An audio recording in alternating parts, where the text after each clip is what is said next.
The search for salt is on. Tri-Staters today were scrambling to find the last few bags of driveway ice melter. So we went out on a hunt, and tonight we're on your side with some alternatives. Many Tri-Staters have been searching for salt and, like Mark Laban, not having much luck. I haven't been able to find any anywhere. So I decided to drive around and search. First stop, Kroger, but the winter aisle was already filled with Easter bunnies. Next stop, home improvement stores. Home Depot, but they were out.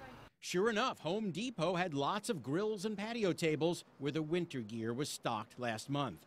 At least they had some water softener crystals, which can work in a pinch.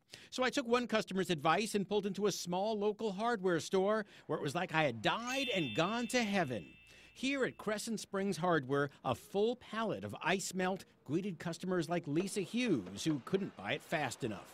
They have a boatload of shovels and all kinds of stuff. This morning it's been crazy.